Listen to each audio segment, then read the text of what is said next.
Hello, welcome to the Wasting Time podcast. I'm one of your hosts, Chris. I'm here with Nick as usual. We've got a bit of a different intro today, though. Instead of me and Nick waffling on about new releases and stuff, we're joined by two guests. We have both Christian and Jack from Lovebreakers. What's up, guys? Bonjour, bonjour. I can't hear Christian, I'm afraid. Can you guys? I can't either. Hello. Oh, there you are. He's turned his Star Trek. Come in, command. Come in, Star Command. Have I ruined that whole thing now? No, it's fine. You can hear me? Yeah. That's weird, man. I don't know what that was. I haven't even clicked anything to change it.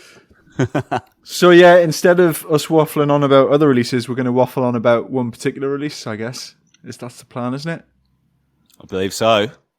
Sick. So at the time of recording, Lovebreakers' debut full length has just been released. Primary Colours. How are we feeling about that, boys? Yeah, man, excited. Like, it's finally out. And, yeah, man, just excited to get out, and everyone's going to sort of know the songs now, so it's going to be an exciting time to get out and play some live shows. So what's the situation with that at the moment then? Obviously you delayed the release a little bit. Was that with the hope that shows would kind of be starting to come back kind of soon after? Yeah, man, we're just we're looking at getting some shows sorted towards like the end of the summer into like September, October time. So I think it's a perfect timing, really. I think give people a couple of months to get used to it and get to know the songs, and then we'll come out and play some shows. Exciting times. Yeah, man. We've been badgers the past 2 years in a little badger hole. A little badger hole. Yeah, like obviously you've been sitting on this record for over 2 years now, as we discussed when you were on the show a couple of months back. Did this one with Davey Warsop. What was it? March 2019. You actually recorded it, so it's been some time. That's it. A long time, man. And it's weird when you've created something that you're really proud of, and then obviously it all gets taken out of your hands and it's out of your own control. Like obviously when you create an album, you don't just put it out straight away anyway, so you always have a bit of time afterwards to sort of plan and strategize. But then the pandemic hit, and it was just like, whoa, we've got to sit on this for sort of even longer. But it's a big relief for it to finally be out there. So stoked, man. Really happy. Nice. Awesome. So the record is called Primary Colours. I've got it right here. Yeah. I do have one question though about the vinyl. Okay. So the vinyl obviously comes with like this splattered kind of style effect, but there's no red in it. Yeah, man. Like you're one of those guys. What the primary colours were at one point though. I think what are the actual primary colours? Because I don't think they're on this record. No, you are right. To be fair, but it doesn't really matter. It's more like, it's more about like sort of like the simplicity of a primary colour. You know what I mean? It's like metaphorical. So, but there is a little bit of red on. I'm wearing a red jacket on the back. That is true. Yeah. So, There you go, Nick. There you go. Next question, Nick. No, but I guess it's still available on vinyl, right? Yeah, man. All in vinyl is that? Yeah. I actually spoke to Dave earlier from All in Vinyl. I think there's 10 copies left in the UK. Oh wow! So nice. If you're in the UK and you ain't got it yet, you'll have to order it from Wiretap if it sells out from All in Vinyl. So Okay. If you ain't got it, get it now. Cool. But it's obviously available on all the usual streaming, Spotify, iTunes, all that jazz. All that shebang, mate. All that shebang. It's all on there. I do have another question. So I was because I haven't got access to my record player right now, sitting at my desk. I was listening to the record earlier and listening on Spotify. And you know those when you play the songs and you get your little background kind of videos and graphics. I think it was Primary Colours. You've got like a little graphic. And you've got you, Jack. You got your drummer. What's your player called? Chino. But you're not on it, Christian. What's the deal with that? What it is I always set that up, and I did that simply because I know I'm the least good-looking one in the band. Oh, don't sell yourself short, mate. So what it is, obviously, we want to be as big as the Rolling Stones, and when labels are sniffing around, they want to see the handsome faces, don't they? So I had to edit myself out of it. Oh, I'm kidding. I don't know why that is, to be honest. So. What was that then? Was that in the video? No, Yes. you know what? On go the canvases on Spotify when you listen to the song, and it has like a clip of the video. Oh, okay. So on the clip, it's you, Nathan, and Chino. Obviously, I'm not on it. So Well, I'm Is sorry, that the mate. official name, a canvas? yeah, I think it's called a Spotify canvas. Yeah. Right, So okay. But it wasn't intentional. I'd love you to be on there. I'd Oh, prefer you mate. to be on there than me.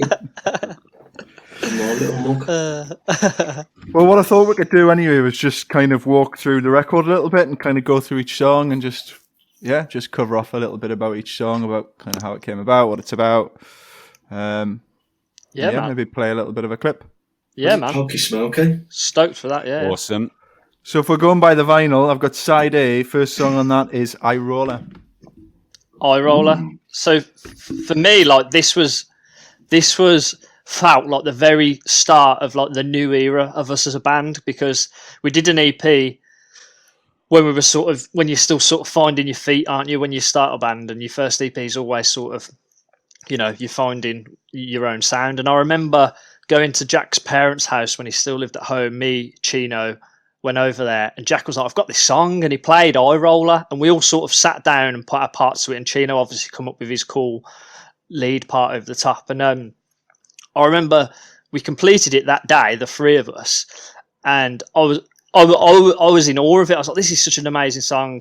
Anyway, the following Saturday, I was at work till 2, and the guys got to the lockup before I was there, and they started playing the song with our old drummer, Marcus. And as I've pulled up and got out the car, you can hear the song really loud coming from the windows of the lockup. And I remember thinking, fuck, I'm in that band. Fuck that. And that's the song we did last weekend. It sounds fucking awesome. Like this is like a step up from like the EP we'd done, 6 months before. This sounds like us, like our own sound. And I remember walking in halfway through the song, putting my bass on and just going straight into it, like knowing where I was supposed to come in. And like we finished the song and we all just sort of looked at each other like, yeah, man, this is what we want to do. And like that was like the point for me when the Primary Colours era sort of started, I think that was like July 2018. So that was the starting point of that era for me. But yeah, I'm really proud of that one. Yeah, man. Like, in terms of like the song itself, I remember writing it. I think I went and watched Arctic Monkeys with a few of my pals, and we went to Birmingham and stuff.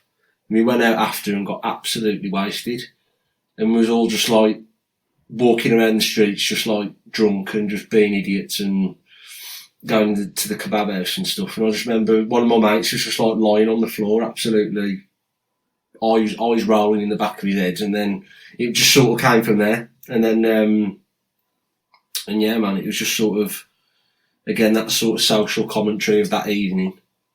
And then, and yeah, I think I was listening to a lot of sort of like British, sort of like 90s stuff at the time.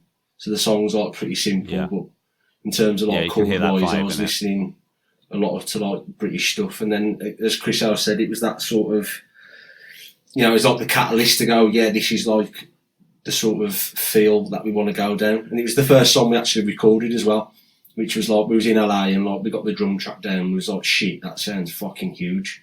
That sounds great. Like, let's keep along those lines and keep it sort of with that energy, you know what I mean?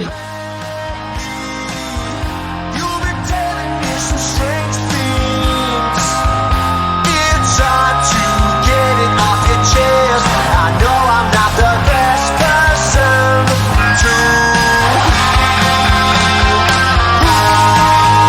Not me. The night is over. Parked up cars and the lights don't blink. Yeah.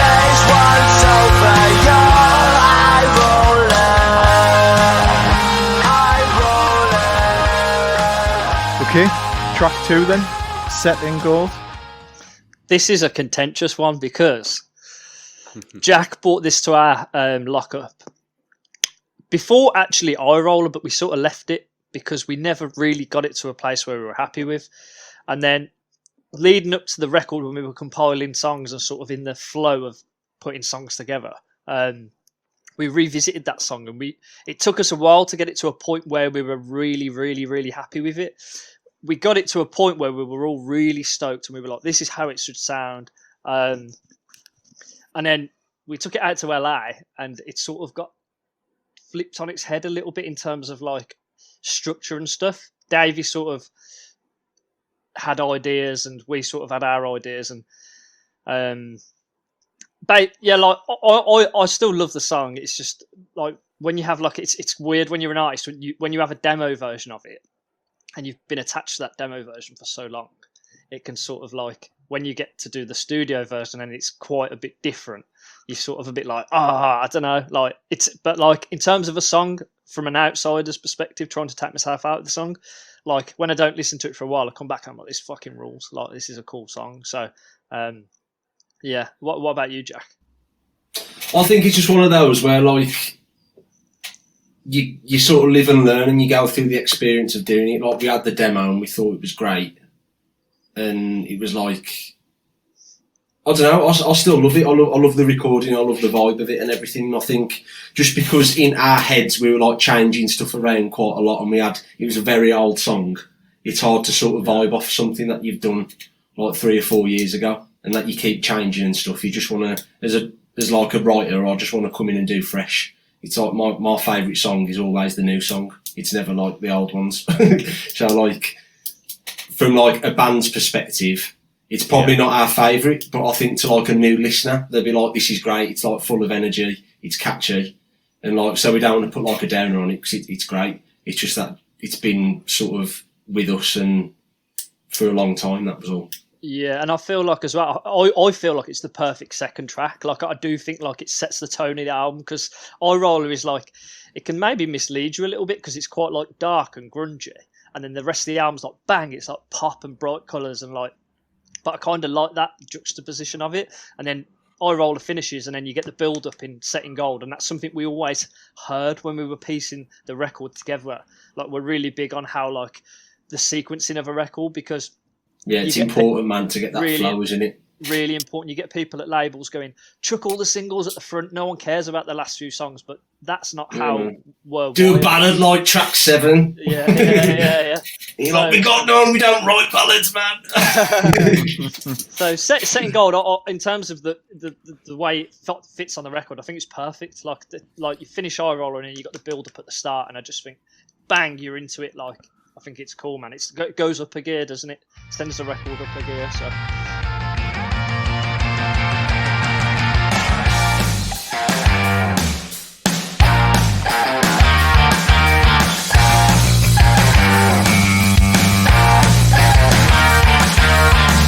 Acclamation to the ceiling, yeah.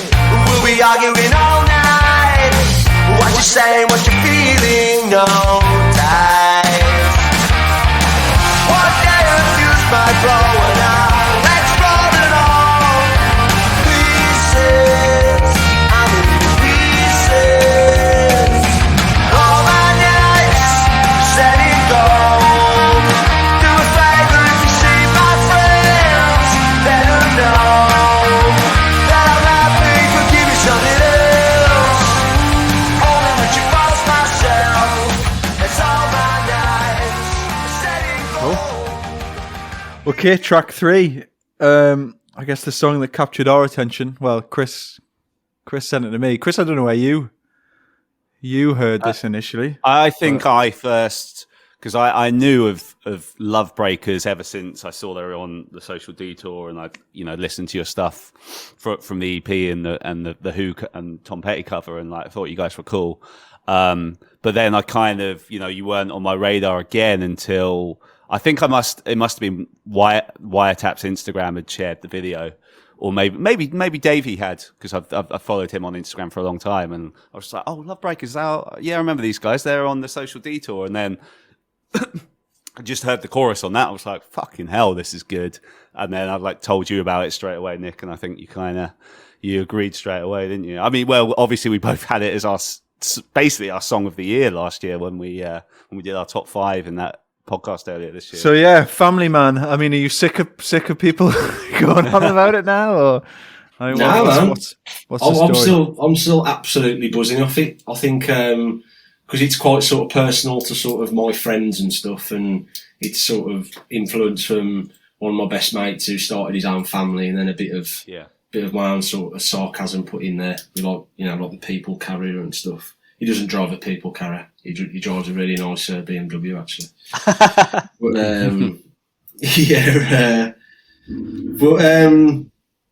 Like that sort of came about.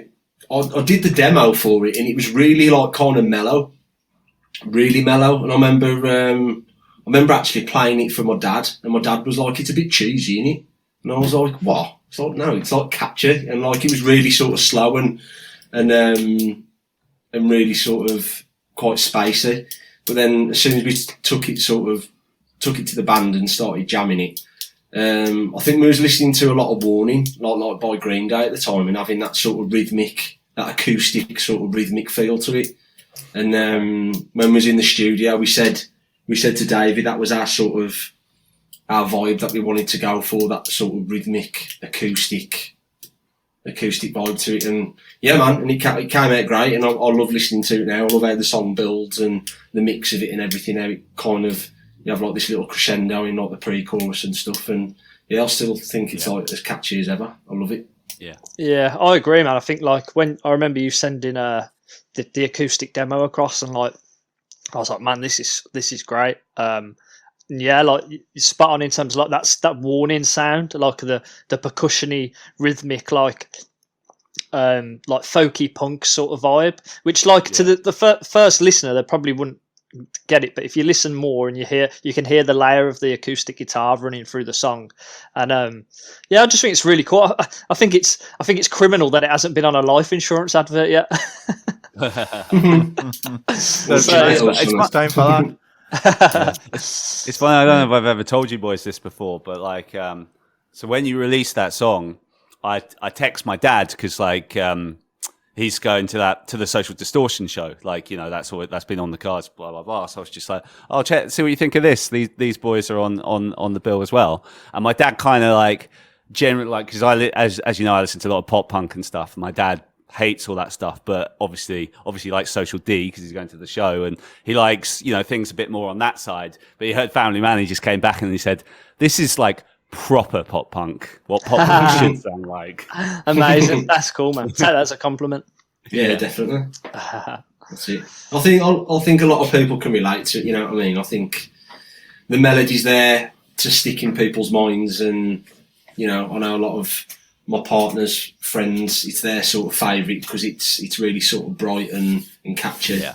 Whereas I think if you dig a little bit deeper into like the lyrics and the meaning behind it and stuff, it's really kind of relatable to a lot of people.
Cool.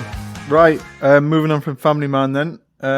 We've got Laura, track 4. You just released as a single recently, right? Yeah, man. Yeah, like for me, obviously, I can't talk too much about this one because it's it's about Jack's better half. So, but I remember when basically we had the riff for it ages ago. Jack actually wrote the riff when we were a 3-piece. The and I remember we did have a full song around it. I've probably still got it on my phone somewhere, but it sounds nothing like Laura, the song we've got now. But I remember always thinking it sounds like really 80s-y, that riff, and that like we called it the Stranger Things song because we never had a title for it. And that was because we could sort of hear it in like the soundtrack to the Stranger Things series, like very neon lights and sort of 80s-y vibes. And yeah, like I think it's like the final outcome of that song like is perfect. Like Chino's lead parts, the way they sort of bounce off the way Jack's vocal melodies, like they sort of come in and out in between in the gaps. And I love that song, and I think it's like, I think it's the perfect song. But that's just, my take on it.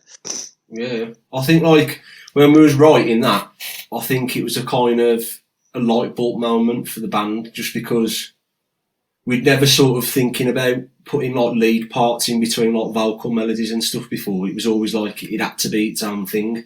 Whereas like in the song Laura, there's little like counter melodies that the guitars do, and then was like, oh shit, like this is great, we should do this in like new songs. So it's something that started something off to branch out and write a little bit differently. It helped define our sound a little bit, didn't it?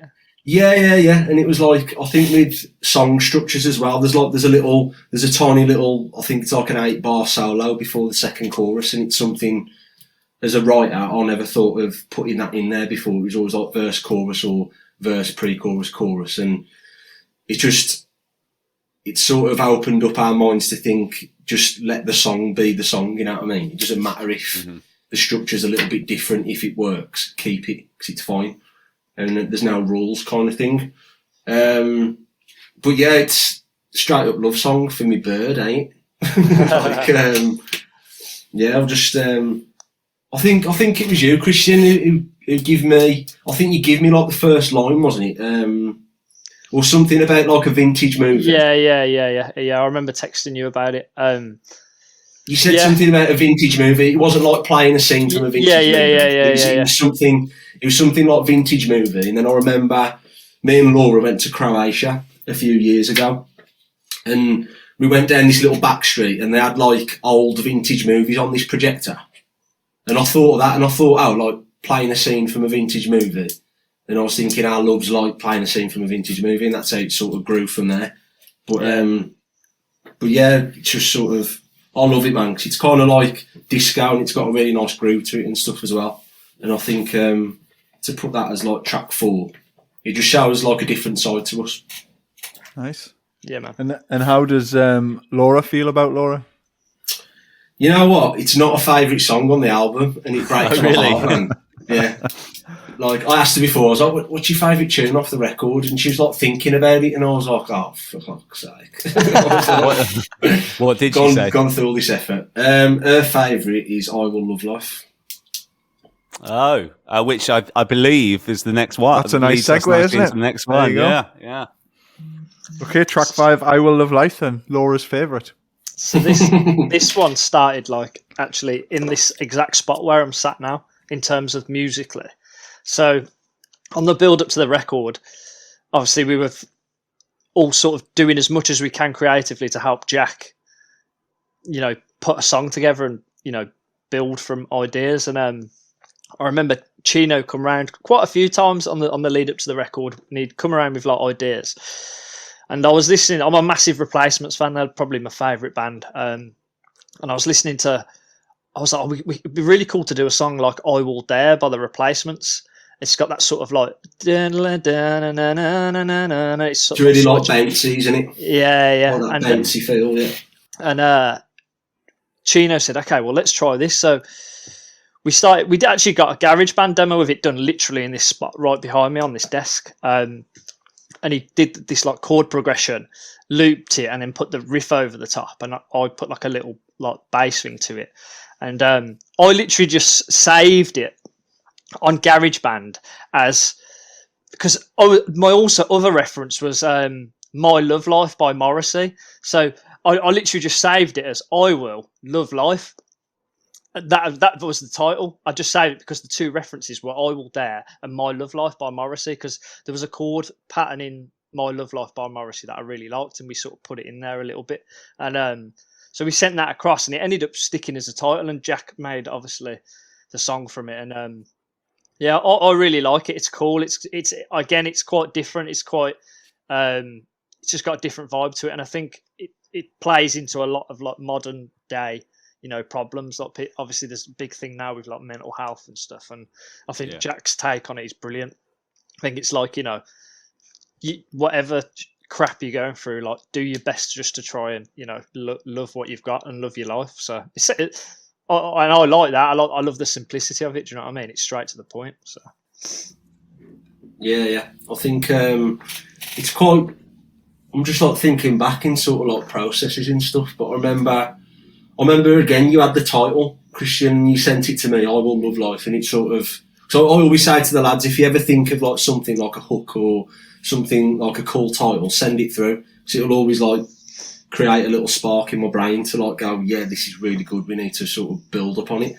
But yeah, I think as Christian said, as at the time, I was going through a bit of shit, and I was thinking I feel a bit down here, and I was reading stuff about like mental health and that, and I was just thinking, it fitted perfectly from what Christian and David did, and the title track as well. It just sparked something for me to write sort of lyrics down, and it starts off this sort of vibe of like hope within the record, and it really sort of, it's not like a sort of social commentary. This one, it's more sort of about the idea of hope and just trying to be better and appreciate what you've got, appreciate the simple things. Yeah, man. And I think I love about that song as well. I remember really vividly sitting next to you in the studio when Chino was recording the solo, because I remember you going, "Oh, it sounds like you could be underwater listening to this." And I actually remember you going like that with your hands, and we were both laughing. Do you remember? Yeah. That really clearly. Man. There's a really nice guitar tone on that solo. It's really like dreamy. We wanted it to be like really dreamy, like almost like it could be in like a Morrissey song, really sort of floaty and like, wow, like this is like it takes you away. I think what we really liked about that as well is like giving the song space, and again that was sort of a catalyst to remember that as we move forward. It's a really nice sort of instrumental part, which is what we're trying to do a lot more in writing, and that, cause it's always what am I trying to say? It's sort of, when you're writing songs, I'm always thinking of like parts and going to the next part, and sometimes you've got to let like a section sort of breathe and just have its little space, and that part in that song, it's brilliant. Like every time I hear it, as I say, like it takes me to like this other place, and I don't know, it's a weird thing, but I love it. It's two chords as well, and it's a lot going back to what you say about it just being simple and being allowed to breathe. Yeah, it's not very complicated at all. It's just to do with like how it sort of builds up and how it's mixed and the sounds behind it. It's great.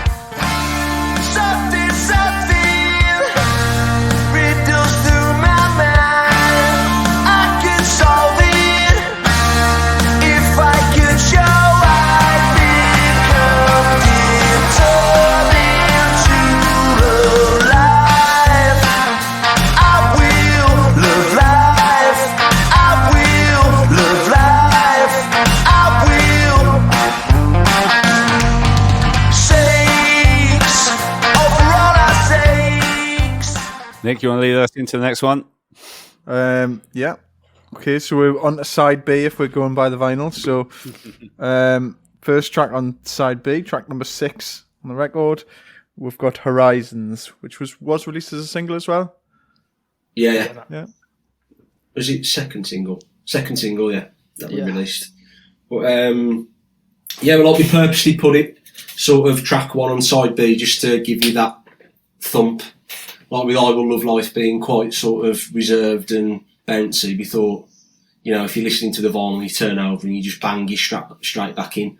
And it's the fastest song on the record.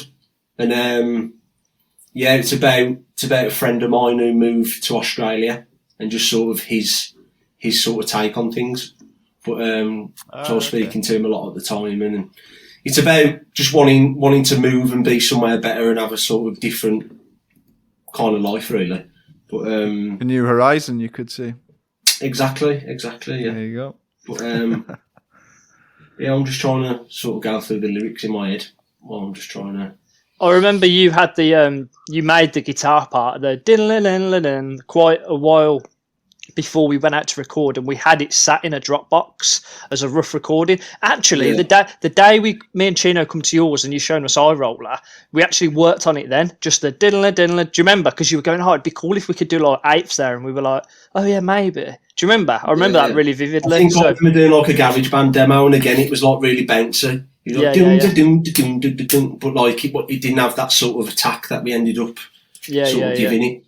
But this was Davey's favourite. This one like blew Davey's mind. He was like, and Davey he changed a bit of the structure to make it better. And yeah, like I credit him loads for that, because like I think it was like a pre-chorus to like make it build a little bit, and yeah, like, you know, his ideas were great for this one, because it wasn't necessarily how you hear it today. It was a lot different before we took it out to LA kind of thing. It was a lot. Yeah, yeah, and I love playing this one live. I've always loved it. It's got that sort of Gaslight anthem-y vibe to it, but it's still got, you know, it still sounds British to me, which I love. And I love the lyrics, man. Like, I want my 20s to last forever. Like, I'm going to say, I think that's a genius lyric, man. I don't care. That's like one of my best lyrics I've ever wrote, like that chorus.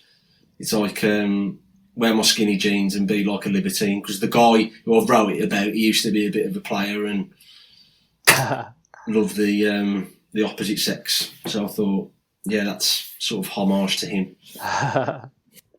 Nice. I love that track. It's probably one of my favourite on the record as well.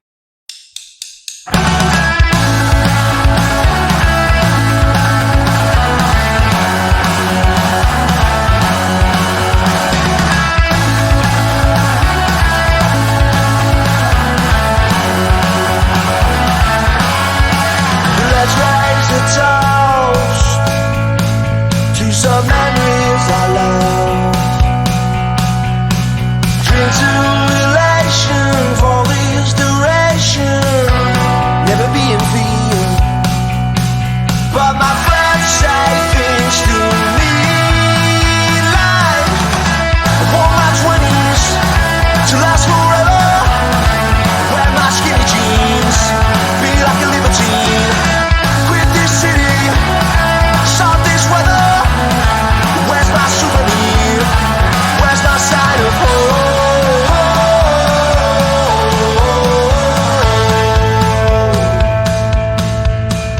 All our bodies will change.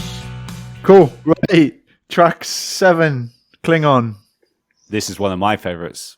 Ooh. So this for me, like I've going back to what I've said in previous podcasts and on your podcast, actually, when you get a record, the excitement is hearing songs that haven't been released as singles, because I find myself personally that happens, and I find my favourite songs on the records that I love aren't necessarily the singles. They're the ones I first hear for the first time when I put the record on or put the CD on or put it on Spotify. And I'm hoping, like, I think Klingon will be that song for people who have, like, they've heard Family Man, they've heard Horizons, Eye Roller, Laura. They'll get to the record and they'll go, yo, wasn't expecting this. Sorry to jump in there, Christian, but it's funny you say that, because when you first sent me the record and I was listening through, this was the first one. You know, obviously I knew a few of the songs already, just like you're saying. This was the first one that jumped out to me. I was just like, like that opening riff. I'm like, I'm loving this riff. Oh, we got some Palmutin in the verses, nice. And then when it drops for that chorus, you know, everything's stripped back. Yeah, I love it. Yeah, but sorry, I'll let you continue. It's cool, man. It's brilliant, man. Yeah. It's dead nice to hear like people's, you know, perception of stuff and what they listen out for. You know what I mean? Yeah. But again, like with that one, a lot of it was I was listening to a lot of like British music again. It was stuff like the Ordinary Boys and Catfish and like the Smiths and stuff like that. And it's that first beat that you learn on the drums, and like and yeah, it came quite natural, man. Like it came really natural. I remember having having the song title again, Klingon, I thought that's a really cool sort of like hooky title, and then it all just it came quite quick, that one, and that drop out before the chorus, we nicked off Catfish in the Bottom. I think there's a song called I don't think through things, I never get time. I forgot the name of the song. Yeah, I know the one you mean. Yeah. I think it's off the second record. But so yeah, thank you, Catfish. Thank you, Van McCann, for giving me that idea. I'm sure you got that idea off someone else. But yeah, I'm glad you like it, man. Like, I love playing it. It's something that we haven't played live that much, but I think moving forward we definitely will now the record's out.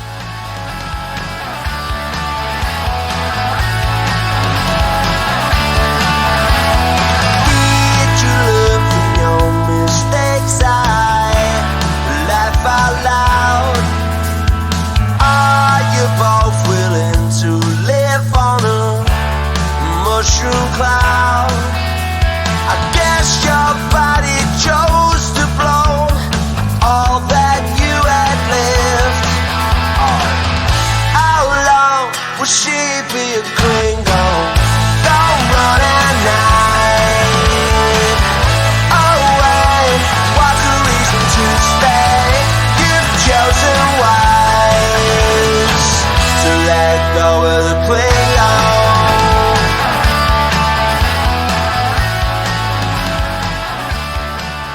Okay, so we got track 8, Same Blood.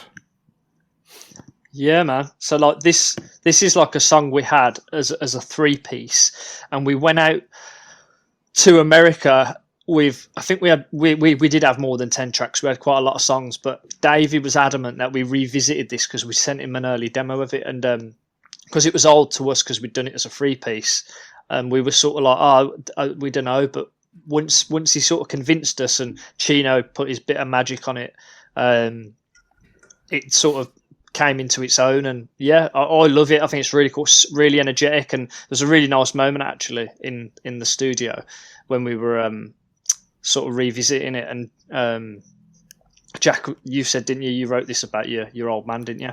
Mm-hmm. I remember. Like, I didn't know that before, and then when you told us, it just sort of brought the song to like a whole new sort of meaning. And yeah, I love it. I think it's brilliant. Great song.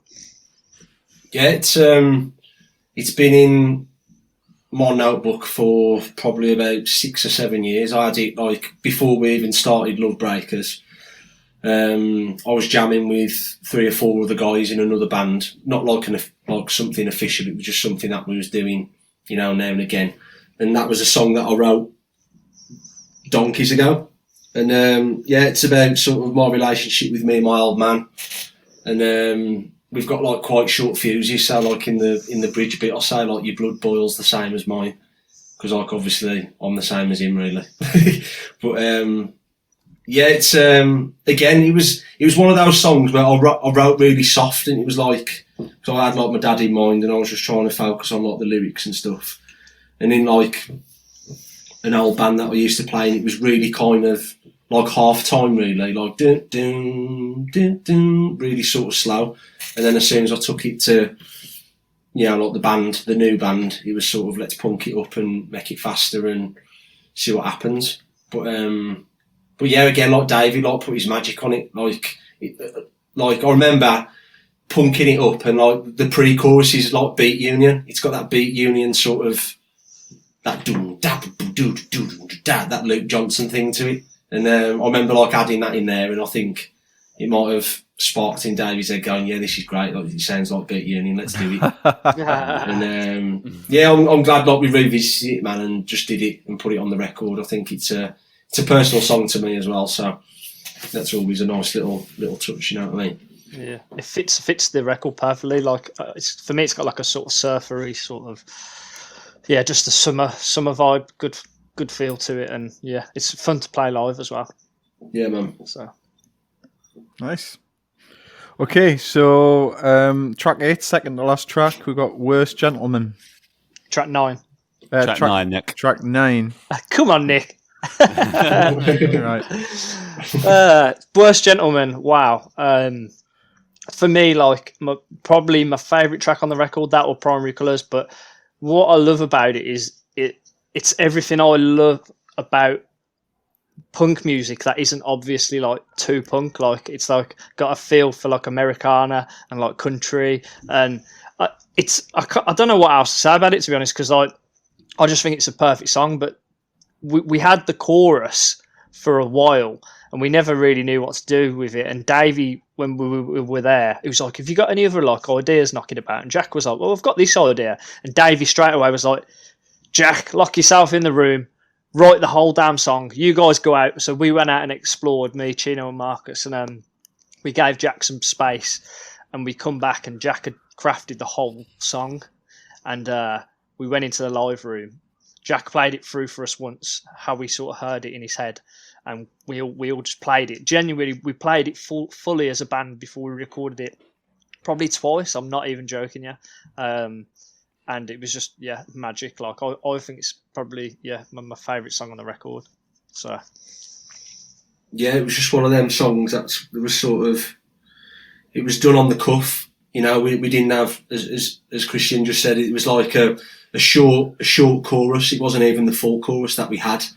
But then Davey just sort of heard it and went, that's a really good hook, just try and write something. So the lads went away. I just stayed in like the vocal booth with an acoustic for a couple of hours, and I got it to like a certain level, but I wasn't happy with the lyrics. I remember, I think we got the drum track down and maybe the bass on the same day. So we did a little bit of pre-production and played it live in the live room. And then we got down the drums and bass. And then I remember, I think we had the day off the next day and went like whale watching and stuff around Newport Beach. But I remember sitting on the beach and like writing the lyrics and thinking of sort of like a story for it, basically.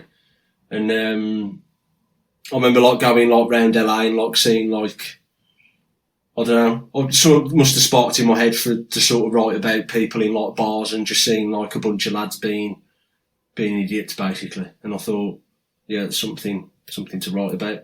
And then again, it's quite sarcastic and stuff, like some of the lyrics in it and that. But I think it was just really fun. It was a fun process being a writer, being able to go into the studio and spend some time to write a song in the studio without sort of any distraction, any sort of bullshit.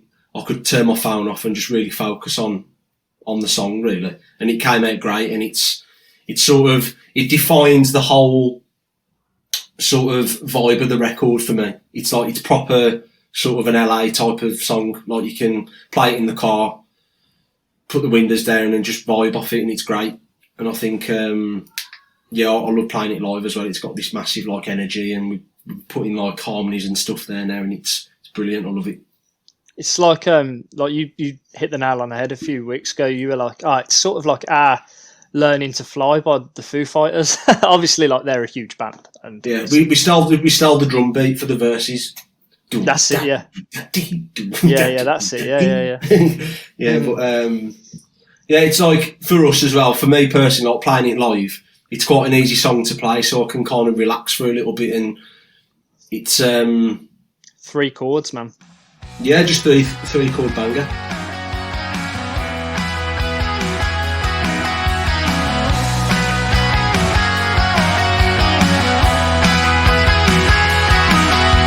Scratching on my window pane, the bars are out tonight. They're not giving up, they're still holding on to an American dream. My worst nightmare, so it seems. Coming, coming, coming, instead of those bars. What is there left to say? They think they're all stars. For love was gentlemen, so glad that they don't let me in. Coming, coming, coming, instead of those bars. Instead of those bars.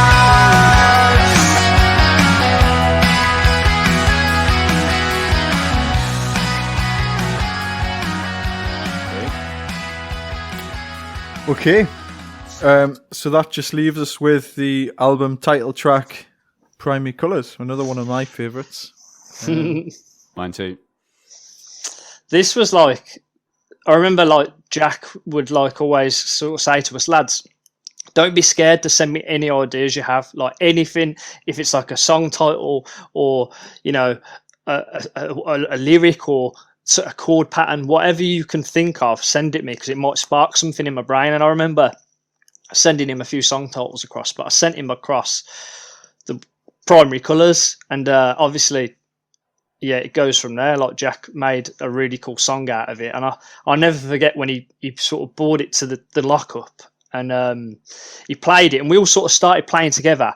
But then me and Chino stopped playing at the same time in the verses. So where you hear like the intro, and then it drops out to just Jack, the guitar, and the drums.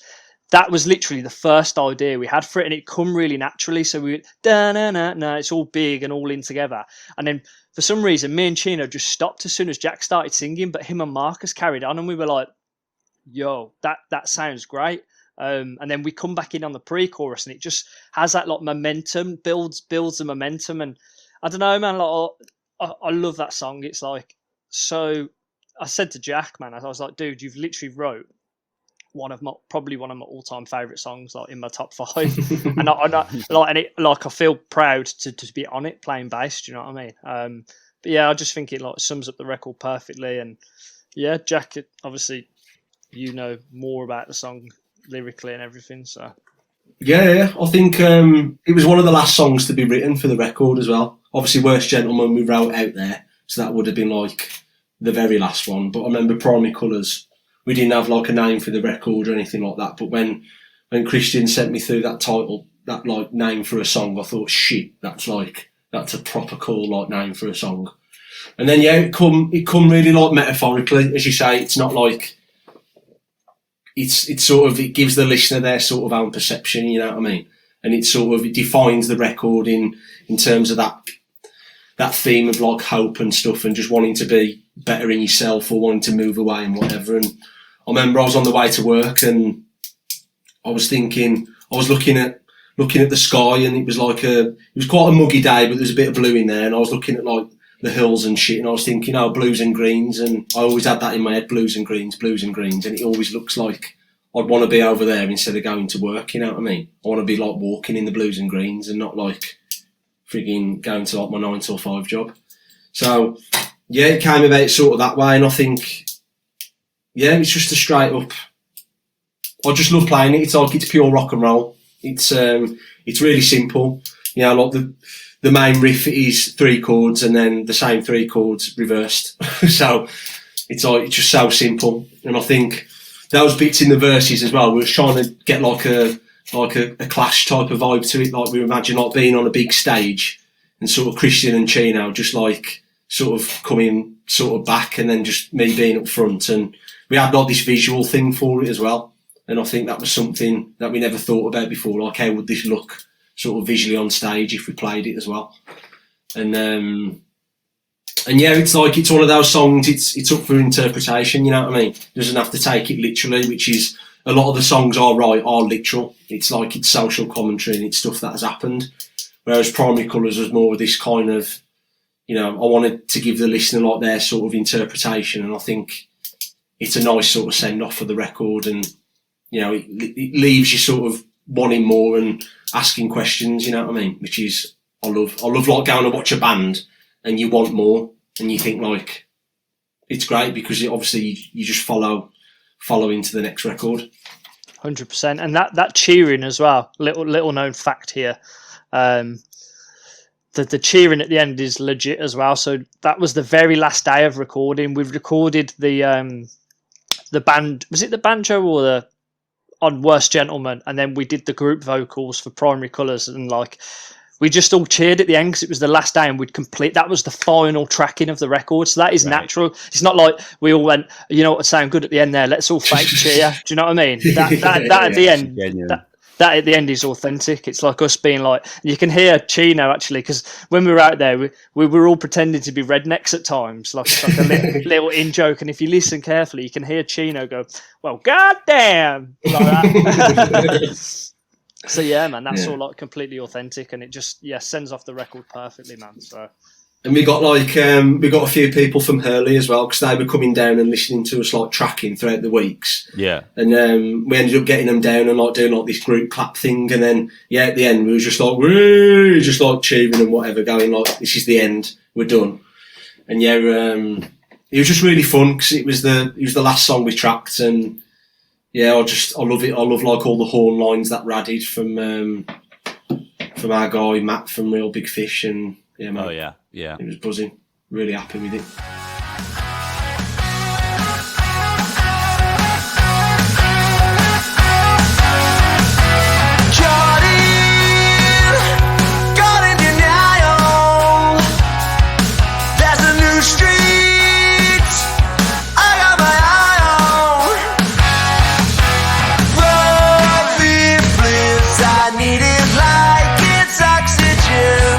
It's a place where I can go and live for less.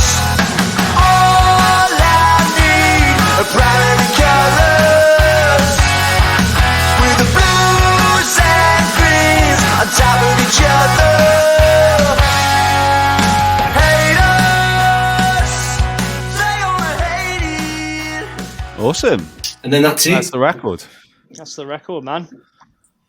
On to Nice. the next. Yeah. 28 minutes later, the shortest. So what shortest record happens? ever. So the live music doors fly open again. What song from the record are you opening with? Oh, that'd be Italian. That'd be Italian. It's usually eye roller. To be fair, I think it's a perfect opener.